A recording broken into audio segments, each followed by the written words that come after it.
todos, muito obrigado pelo convite para falar nesse importante fórum.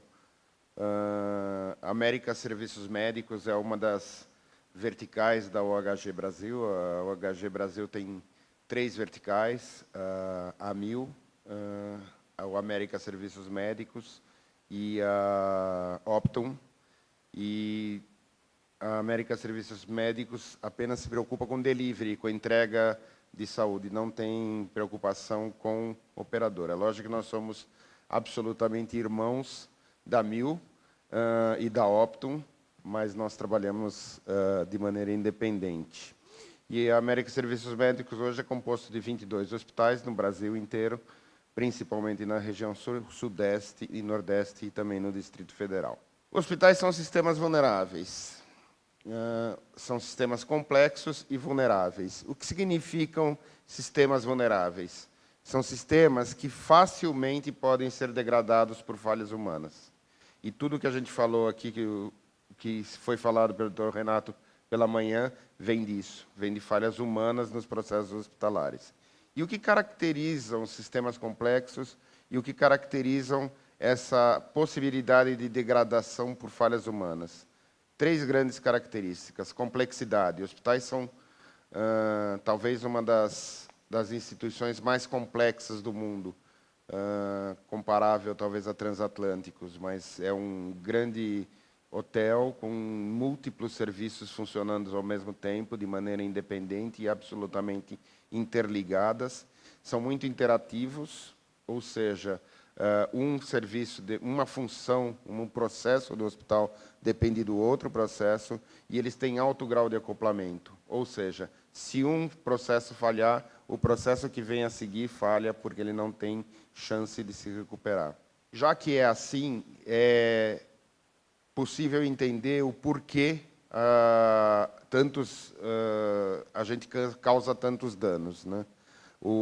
Esse estudo que já foi mostrado, do British Medical Journal, publicado em 2016, mostra que falhas na assistência médico-hospitalar são a 3ª principal causa de morte nos Estados Unidos, responsável por 251 mil mortes, só perdendo do câncer, de todos os cânceres e de todas as doenças cardiovasculares. Muito mais do que as outras causas, inclusive as estatísticas mostram no Brasil que são bastante semelhantes. Quando a gente fala de indicadores hospitalares, que indicadores a gente trabalha? A gente trabalha, obviamente, com indicadores financeiros. Os hospitais precisam sobreviver, precisam dar receita, senão dar lucro, senão eles vão, obviamente, parar de funcionar. Nem vão à falência, vão parar de funcionar. E isso não é interessante para nenhum dos stakeholders do sistema. Então, ele cuida de receita, margem de contribuição, EBIT, glosa final, glosa inicial, ticket médio, pagadores duvidosos, custos, etc. Também interessam para os hospitais os indicadores de produção. Qual a taxa de ocupação, a média de permanência, qual é o giro de leito, o intervalo de substituição dos pacientes, número de cirurgias, exames, número de visitas ao pronto-socorro, taxa de conversão do pronto-socorro. Todos esses indicadores são importantes para o gestor do hospital poder modelar e montar o seu planejamento tático do funcionamento da instituição. Mas é fundamental que os gestores hospitalares se preocupem com os dados assistenciais, né? Que são realmente o que é o core business do negócio, né? É muito estranho, eu sou diretor de hospital há 20 anos, e é muito estranho eu chegar num hospital e pedir os indicadores assistenciais e os altos gestores da instituição não terem a menor ideia de qual a sua taxa de infecção de corrente sanguínea, qual o seu índice de queda, qual a sua taxa de úlcera por pressão. É muito estranho. Quando chego num hospital assim, eu me sinto numa guerra absolutamente desarmado. E é isso que acontece em muitos dos nossos hospitais ainda hoje em dia. Quais são os problemas que esses indicadores causam? Os indicadores financeiros eu consigo mudar rapidamente, né? Eu consigo mexer, felizmente, né? Porque senão todos iam à falência. Mas, felizmente, os indicadores financeiros são rápidos de serem movidos, né? Eu consigo, reduzindo custos, eu consigo melhorar o meu resultado, eu consigo melhorar minha receita negociando com o meu cliente, melhorar meus custos negociando com o meu fornecedor. São indicadores de ajuste mais rápidos. Os indicadores de produção, pelo contrário, já são mais lentos, né? Eles dependem, né, de market share, eles dependem de negociações que às vezes são lentas, eles dependem da imagem da minha instituição no mercado, e eu não consigo mudar a imagem da minha instituição em 2 ou 3 meses. Mas os piores são os indicadores assistenciais. Por quê? Porque eles são indicadores de fenômenos biológicos. E fenômenos biológicos nunca mudam rapidamente. São sempre lentos na evolução. Então, não adianta eu querer mostrar como resultado uma mudança abrupta numa taxa de infecção. Eu não vou conseguir. E, se eu conseguir, provavelmente não vai ser verdadeiro. Diante desse cenário de morte, do cenário de desperdício em saúde e do triple aim, que é a base do objetivo da OHG no mundo, e inclusive no Brasil, a gente montou a estratégia do que seriam os hospitais América. Qual é a estratégia para que a gente mantenha sustentabilidade financeira, mantenha bons indicadores de produção e bom market share, e que a gente consiga resultados assistenciais consistentes. A gente sabe o que a gente entrega é cuidado aos pacientes. Então, a nossa estratégia fundamental é construir um roadmap para que os nossos hospitais, na realidade, são 21 hospitais do Américas, mas também isso inclui os hospitais que são verticais da AMIL, transformar esses hospitais em organizações de alta confiabilidade até 2023. Eu vou fazer um caminho para que todos os hospitais cheguem a esse nível em 2023. Reduzir em 80% eventos adversos graves evitáveis e 0 mortes por eventos adversos evitáveis em 2023. Esse logo aí do Patient Safety Movement propõe 0 mortes em 2020. Eles deram 5 anos para isso, eles começaram em 2015. Como nós começamos em 2018, o programa, em janeiro de 2018, a gente nos deu o direito de ficar também 5 anos para conseguir esse resultado. Então, nós vamos chegar em 2020, mas a gente espera chegar em 2023. E aí nós montamos os indicadores que sustentam a estratégia, né, que são 80% de redução de eventos adversos graves em 2023 e 0 óbitos por eventos adversos evitáveis. A gente pegou os principais agressores, e são muito parecidos com o que o Dr. Renato mostrou hoje de manhã aqui. Infecção de correntes sanguíneas, as infecções hospitalares são muito importantes como causas de eventos adversos e até de morte. A incidência de lesão por pressão, porque a incidência de lesão, muitos desses indicadores são proxy de outros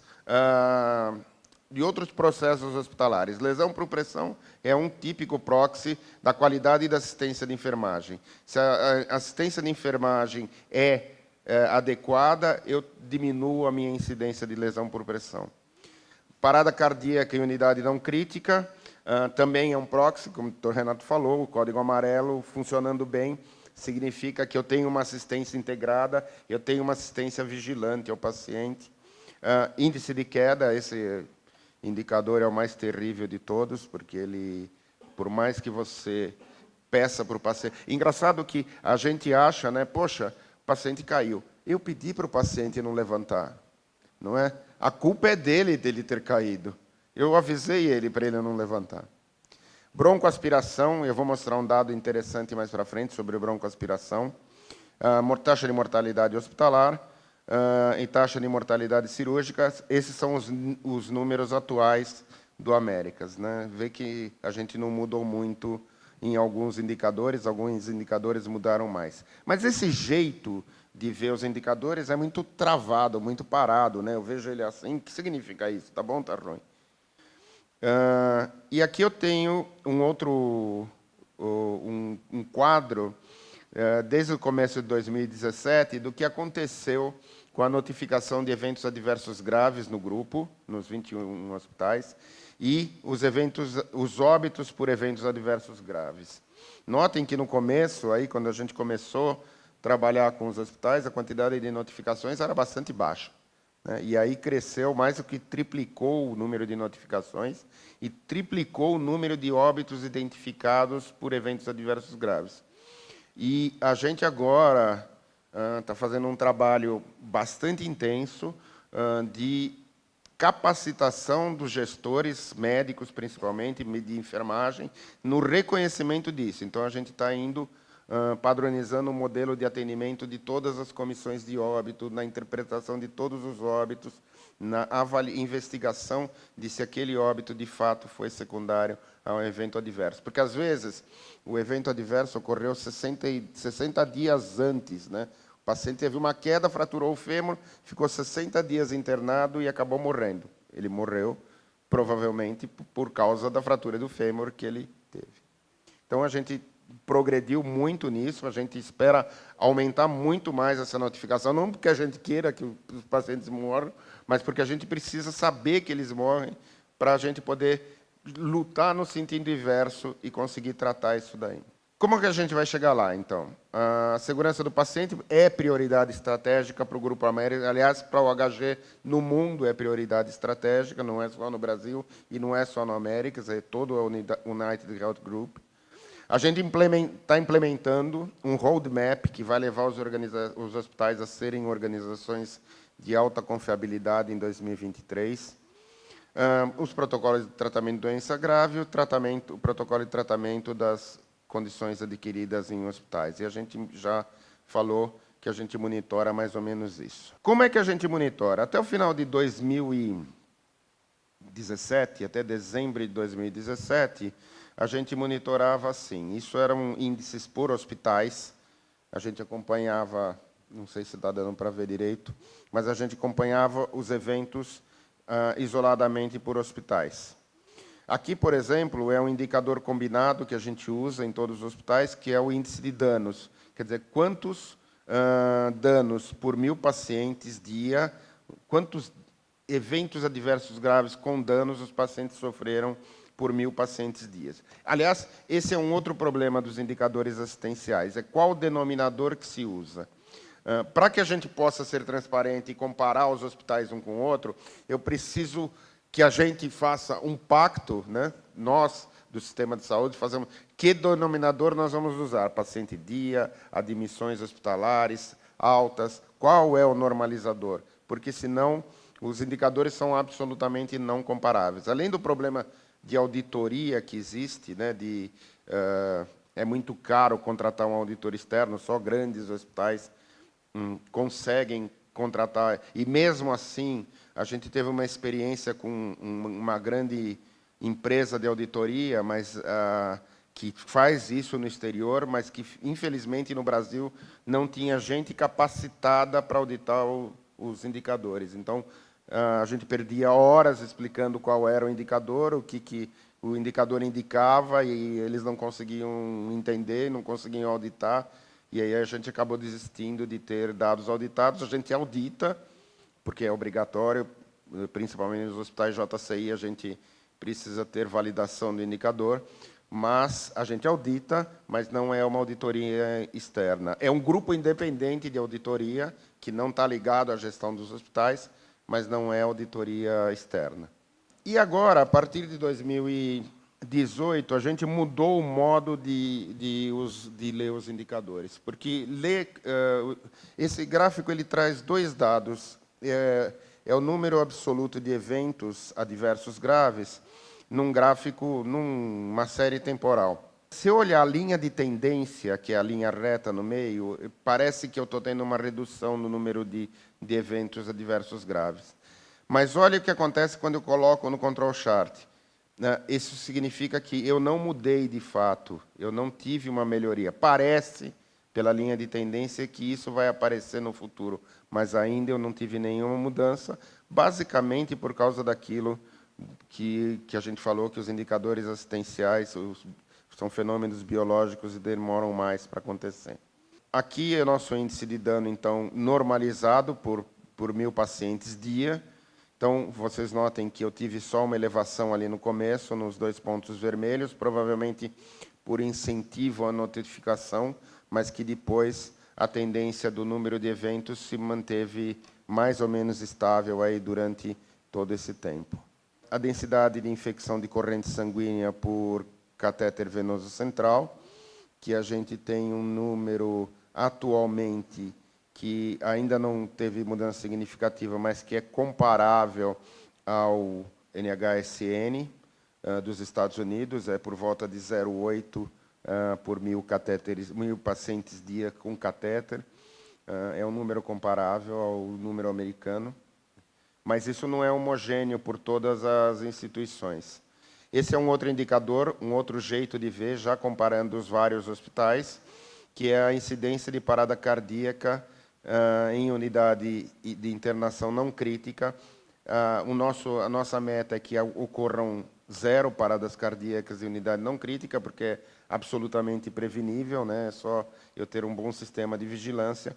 Mas aí vocês vejam que alguns hospitais têm variações. E aí é interessante, por exemplo, um dos hospitais que tem maior incidência de parada cardíaca em unidade não crítica que vocês estão vendo aí é o Total Core, que é um hospital cardiológico. Então, provavelmente, por causa da epidemiologia do Total Core, ele não é comparável aos outros hospitais por causa do quadro epidemiológico deles.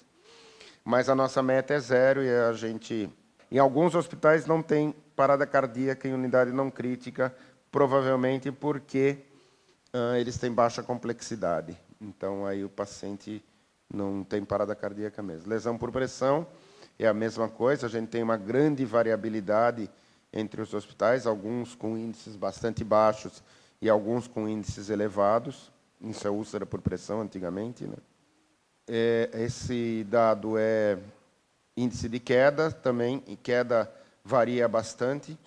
E queda é um dos indicadores que mais depende de interação multiprofissional, né? Porque o pessoal acha que queda se trata só com vigilância de enfermagem, e não é verdade, porque tem um monte de interações com medicamento, com fisioterapia, que podem influir esse indicador. Broncoaspiração é um indicador interessante, ficou lá na frente, mas vocês veem, esse é o exemplo que eu vou... Esse é o final de 2017 com esse número de notificações. Alguns hospitais notificando muito e outros hospitais notificando uma incidência menor. Incidência de infecção de corrente sanguínea em final de 2017, como é que eu estava? Eu tenho um hospital que tem um índice bastante alto, e a gente, quando isso acontece, obviamente, o grupo de controle de infecção hospitalar atua mais intensamente, mas é um hospital que tem poucos catéteres dia. A infecção do sítio cirúrgico é semelhante ao anterior. E aqui esse dado é um dado interessante, que a gente tem a incidência, isso é internação, é diagnóstico de internação em terapia intensiva. Vocês notem que o que mais interna em nossas terapias intensivas são pneumonias comunitárias, isso é comum no Brasil inteiro, e doença coronariana aguda. Mas a mortalidade desses grupos é bastante pequena. Aqui, quanto mais verde, menor a mortalidade, quanto mais vermelho, maior a mortalidade. E notem que a maior mortalidade por motivo de internação nas nossas UTIs é pneumonia nosocomial, pneumonia hospitalar. Quando o paciente tem uma pneumonia hospitalar, cerca de 50% dos pacientes morrem. E pneumonia hospitalar é uma complicação da broncoaspiração, né? O paciente broncoaspira e faz pneumonia hospitalar. E aí, olha como era a nossa taxa de notificação de broncoaspiração no começo de 2017. No começo de 2017, a gente tinha pouquíssimas notificações de broncoaspiração. E aí a gente desenvolveu uma campanha intensa de notificação, e olha o que aconteceu na evolução do gráfico. Cresceu muito o número de notificações. Quer dizer, pelo menos, isso a gente sabe que a gente está conseguindo identificar melhor com broncoaspiração. A gente montou todo um sistema. Agora, depois de que a gente conseguiu identificar isso, desenhou um protocolo, a gente está acompanhando, ver qual vai ser o nosso resultado. A gente acompanha hospital por hospital, mensalmente, numa reunião por regional, né? Regional São Paulo, Regional Rio, Regional Nordeste, acompanha mensalmente todos os indicadores e os diretores dos hospitais são os encarregados de dizer quais são os planos de ação que estão sendo tomados para que a gente consiga modificar aquele um ou outro indicador que esteja mais problemático. E também, se o indicador melhorou, eles são convidados a falar para dizer quais foram as estratégias que eles tiveram para conseguir melhorar o indicador. Então, a gente vê isso. Isso está disponível para todo o grupo, é claro, só para todo o grupo, só para o grupo, né? Não é público. Agora é público. Mas não é tudo público. Esse é um outro modo de ver que a gente coloca como mapa de calor, então a gente consegue identificar quais são os hospitais que estão pior num ou no outro indicador, mas, no entanto, é uma fotografia instantânea, eu não consigo ver movimento nesses indicadores aí, né? Uma fotografia instantânea. Mas, enfim, eu consigo dizer para vocês que tem alguns hospitais aí que estão mais vermelhinhos que outros. Como disse um amigo meu, só não serve para daltônico, né? Daltônico tem um problema de enxergar isso daí, né? Infecção de corrente sanguínea, já mostrei o gráfico, a gente está com uma tendência à diminuição aí, mas não mudou significativamente nada desde o começo de 2017. Parece que está diminuindo, mas significativamente ainda não diminuiu. E agora, o grande desafio, e até um pouco motivado pelo Daniel Coldre, que começou isso aqui, que está incentivando isso bastante no Grupo AMIL também, a gente vai trabalhar com desfecho, está começando a trabalhar com desfecho. Ainda não vou mostrar resultado, mas esse é um modo interessante de a gente ver desfecho, que a gente mede em 3 camadas, né?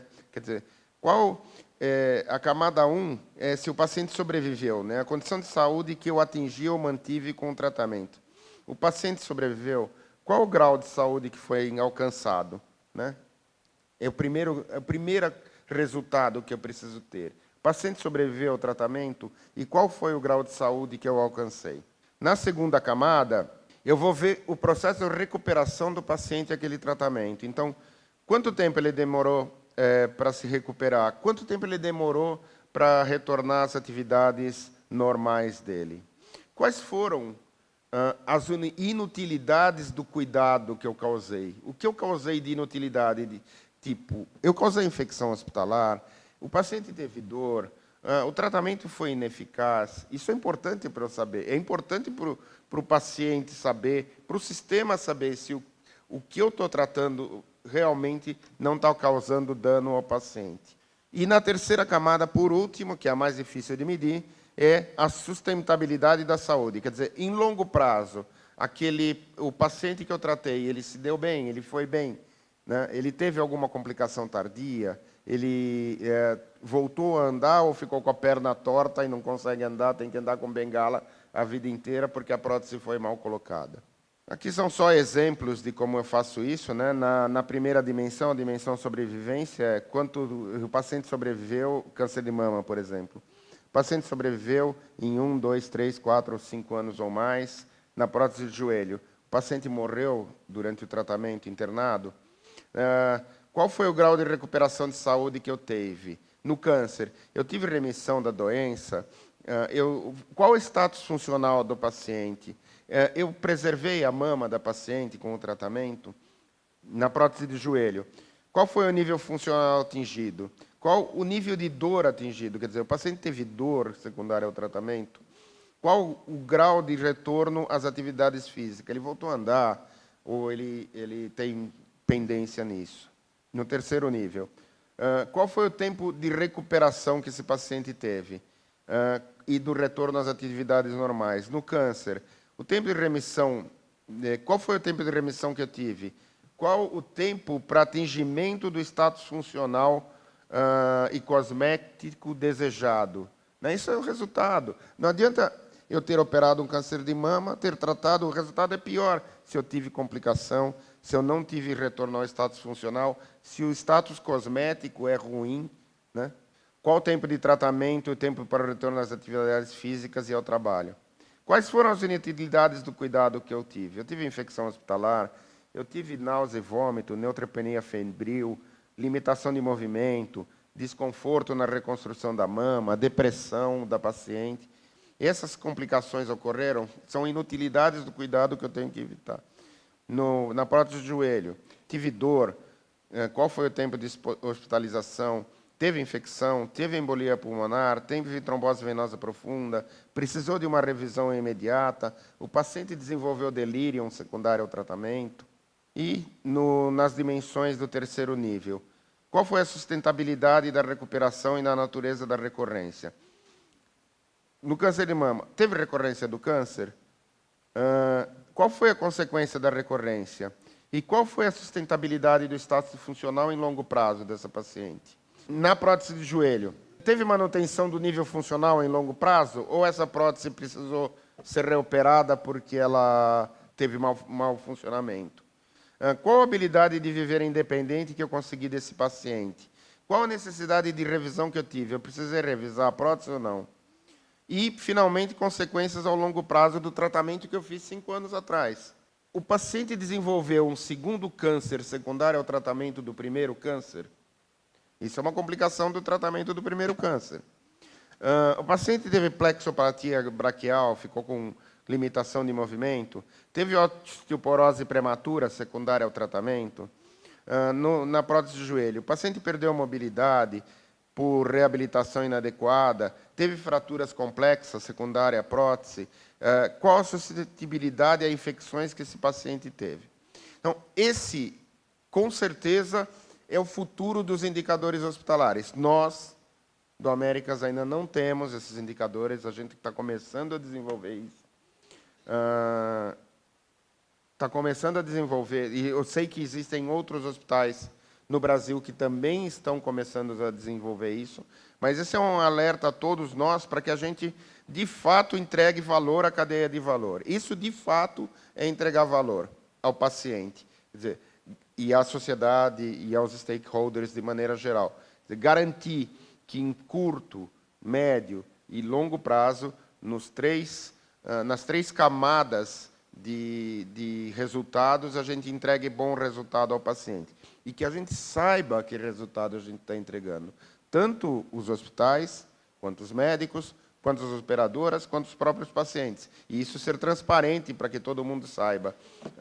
Mesmo nos Estados Unidos, os hospitais que publicam os resultados, por exemplo, você pode ver os resultados nos hospitais da Harvard. Só que é interessante, ainda existe um certo pudor na publicação do resultado. Então, ele coloca lá, infecção de corrente sanguínea, a taxa global, e assim, nós estamos melhores, ou nós estamos piores. Ele não coloca de verdade qual é. Existe um certo pudor ainda na entrega de resultados. Mas a gente precisa mostrar isso, gente. Não existe nada na sociedade que seja tão obscuro quanto o sistema de saúde. Obscuro mesmo, né? Em todos os aspectos. Né? Hospitais compram produtos a R$10 e vendem por R$100. Né? Tudo isso é sigiloso, misterioso, escondido. E para que a gente mostre melhoras de fato, a gente precisa mostrar resultados.